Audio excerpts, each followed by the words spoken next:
Oke, bismillah. Malam ini tema kita adalah kebahagiaan, happiness, sa'adah. Masih di lingkup itu. Sebenarnya tema bulan ini saya ambil secara insting aja. Ternyata memang hari kebahagiaan internasional itu tanggal 20 Maret. Jadi pas. Itu janjinya ya tidak sengaja, mungkin ya memang sudah takdirnya begitu. Jadi pas kita ngomong kebahagiaan, sebenarnya kita ada di bulan kebahagiaan internasional.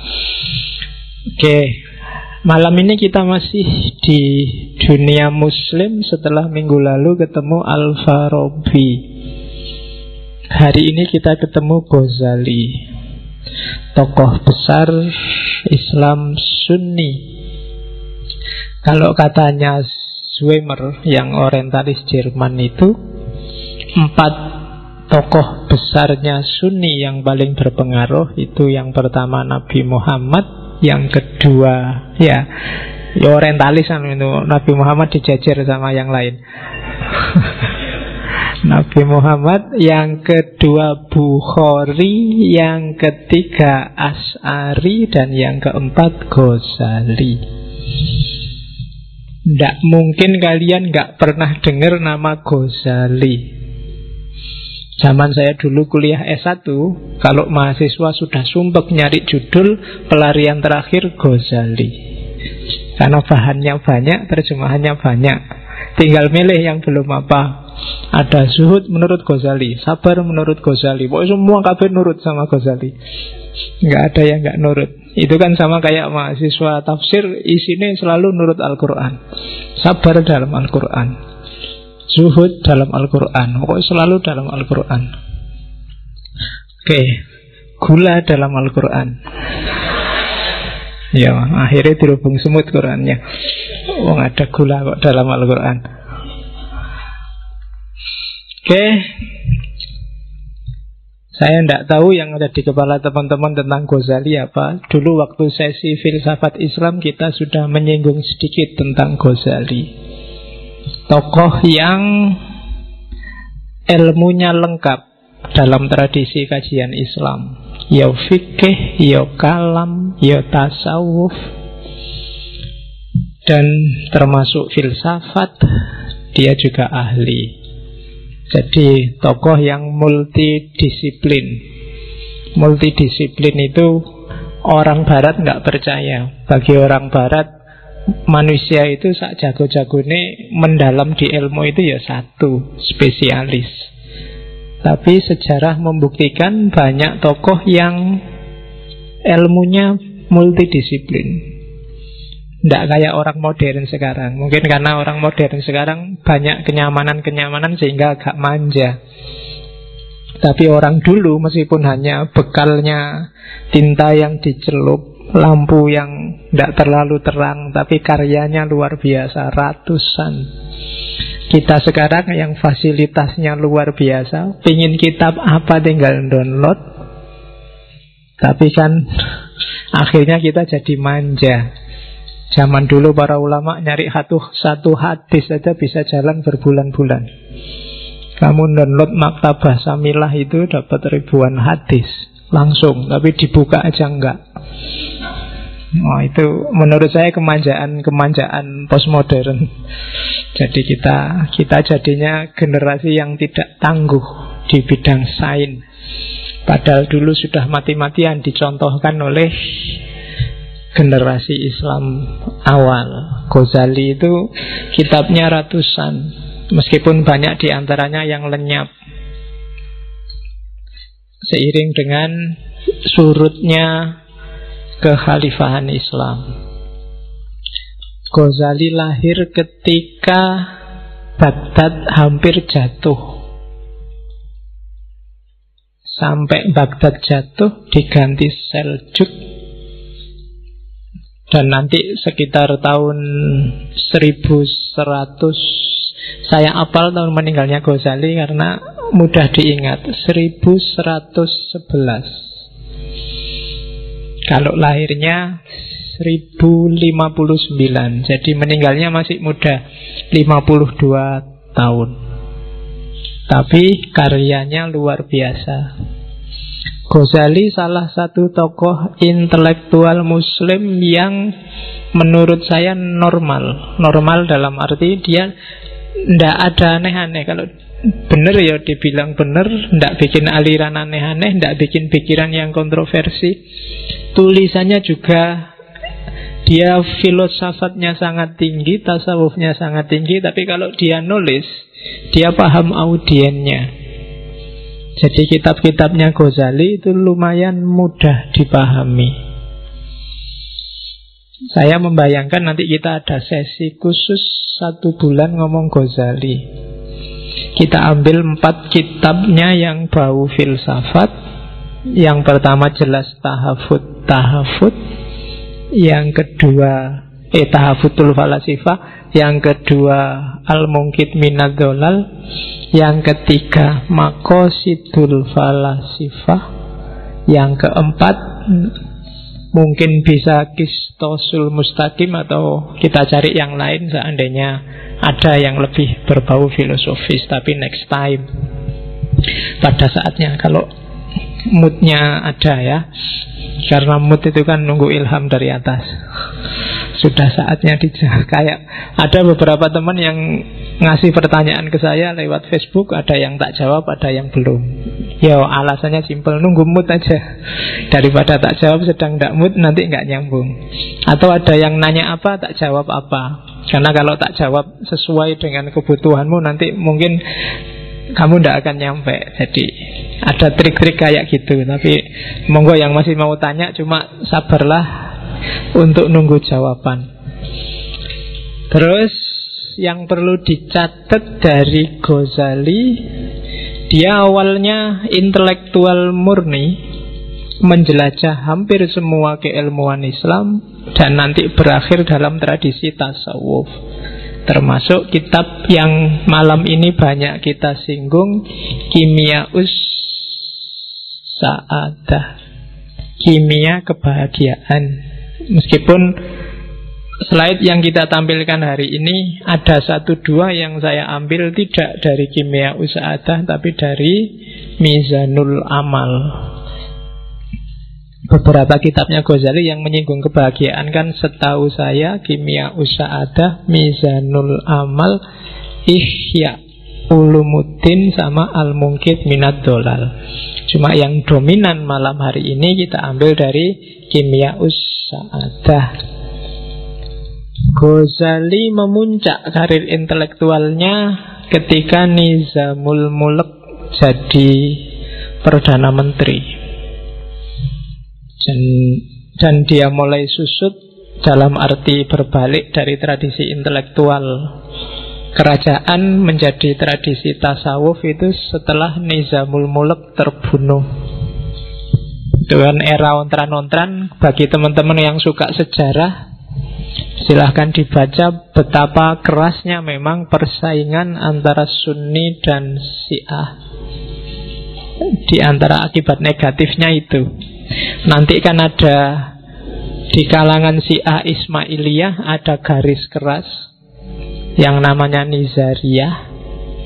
Di kalangan Nizariyah ini muncul satu sekte luar biasa yang isinya banyak pembunuh berdarah dingin kan, sekte khusus untuk yang dimanfaatkan untuk politik, tapi sebenarnya ini sekte bawah tanah, semacam mafia zaman itu, namanya Hassasiniyah. Ketuanya namanya Hasan bin Sabah. Dan jangan salah, istilah dalam bahasa Inggris assassin, pembunuh, itu dari situ sebenarnya. Nah, ya, kalau di game itu nanti diadaptasi jadi game namanya Assassin's Creed. Kalau di film mungkin kalian ada yang maniak game itu. Ya, di film kalian lihatlah Prince of Persia. Di situ ada. Ya sekali-kali nonton film lah, kamu jangan ngaji kitab terus. Ya, jadi itu Hassasiniyah. Dan Hassasiniyah ini nanti yang sukses membunuh Nizamul Mulk. Ini kelompok teroris yang tidak kasar kayak ISIS. Jadi dia ndak nyasar orang-orang awam di pasar-pasar, di jalan-jalan kayak ISIS. Tapi dia kalau sudah target, yang ditarget pimpinan-pimpinan. Jadi zaman itu kalau dia sudah ngincer pimpinan, khalifah atau gubernur, itu biasanya dikasih, dia ada biasanya senjata andalannya pisau kecil itu. Jadi dia bisa menyusup kemana-mana dan gak ketahuan. Jadi biasanya kalau gubernur yang diincer itu tiba-tiba pagi-pagi di atas bantalnya sudah ada pisau itu. Itu alamat sampean sedang tak awasi, tidak akan selamat dari tanganku kalau tidak sesuai yang dia inginkan. Misalnya kalau tidak mengakhiri kerjasama dengan siapa, kalau tidak melakukan apa. Jadi pisau yang ditaruh di bantal itu menunjukkan bahwa lingkungan orang dalam sudah ada yang jadi anggotanya Hasasiniyah, atau ada penyusup ke situ. Jadi sudah nggak tenang hidupnya kecuali tuntutannya dipenuhi. Jadi, dan kalau memang nggak dipenuhi ya akhirnya tewas kayak Nizamul Mulk yang sempat diancam kayak gitu Salahuddin Al-Ayyubi, meskipun dia selamat. Jadi Salahuddin Al-Ayyubi itu ceritanya waktu dia tidur, tiba-tiba di atas perutnya sudah ada pisaunya kelompok Hasasiniyah.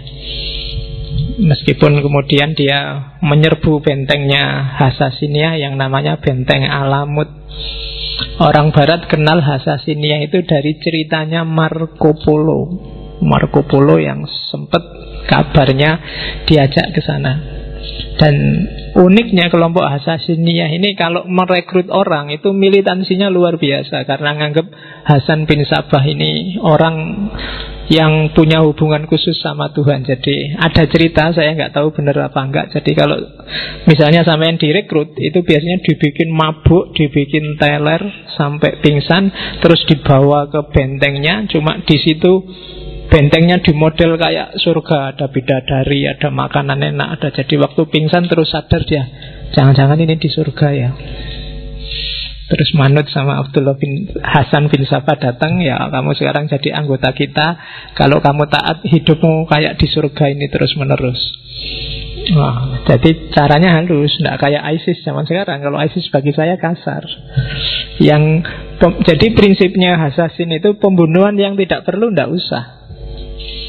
Jadi yang memang harus dibunuh, dibunuh. Kalau enggak, ya enggak. Jadi daripada bunuh orang banyak, kalau enggak suka sama Obama misalnya, ya langsung aja ditarget Obama. Obama tewas kan selesai. Enggak suka sama Jokowi, ya Jokowi aja. Ya, daripada demo tawuran di jalan, ya langsung aja target aja sama. Loh, itu contohnya. Dan di era kekacauan politik kayak gini nanti Ghazali melakukan konversi dari tradisi intelektual istana jadi tradisi sufi. Dalam cerita dia 10-12 tahun mengembara uzlah. Dan disitulah nanti karya-karya sufi besarnya lahir, termasuk Kimia Usa'adah. Kimia Usa'adah ini termasuk karya-karya paling akhir setelah Ihya Ulumuddin. Jadi semacam klimaksnya.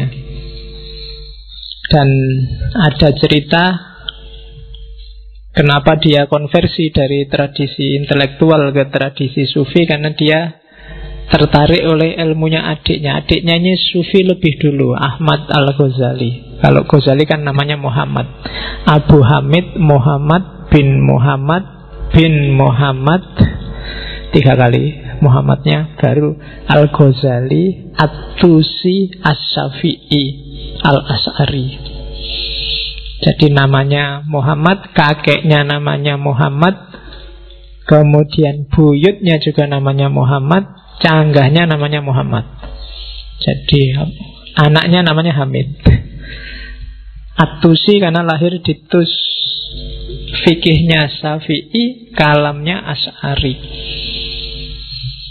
Jadi namanya banyak. Kalian juga boleh gitu, bikin nama yang panjang gitu. Oke. Ya. Meninggal tahun 1511. Dan ya karena dia sufi, jadi sudah mengerti, kalau bahasa sufinya ngerti alamul ghaib wasyahadah. Kabarnya sebelum meninggal dia ngerti kalau mau meninggal. Jadi satu pagi, di satu subuh, setelah sholat subuh. Terus tanya ke adiknya, ini hari apa? Hari Senin. Terus dia ngerti, tolong aku ambilkan kain kafan. Diambilkan kain kafan, terus kain kafannya dicium, terus duduk selonjor, kakinya diselonjorkan sambil semacam orang nunggu waktu. Jadi yang intinya, aku siap dipanggil hari ini, selamat datang malaikat maut, kutunggu kedatanganmu. Ya, dari sambil selonjor pagi-pagi dia ngerti itu. Terus konon ada yang tanya, Syekh, mbok saya dikasih wasiat terakhir. Kalimatnya hanya satu, kamu harus ikhlas. Yang lain, kamu harus ikhlas. Bolak-balik ngomong kamu harus ikhlas, terus meninggal dengan kain kafan yang sudah siap, apa-apanya siap. Jadi tinggal langsung berangkat. Nanti setelah dia meninggal, di bawah bantalnya itu ada surat yang terkenal sekali, berisi syair panjang. Ya antara lain intinya dia ngomong bahwa setelah ini aku pergi, tidak usah ditangisi, karena yang kamu lihat sekarang itu hanya seonggok daging. Jadi aku tidak kemana-mana, aku hanya ganti baju. Jadi rohku bersatu dengan hakikatnya, dan jiwaku bukan yang kamu lihat itu. Ghazali bukan yang kamu lihat itu. Yang kamu lihat itu hanya bajunya kemarin. Nah itu nanti kamu lihat syair terakhirnya Ghazali, terkenal sekali.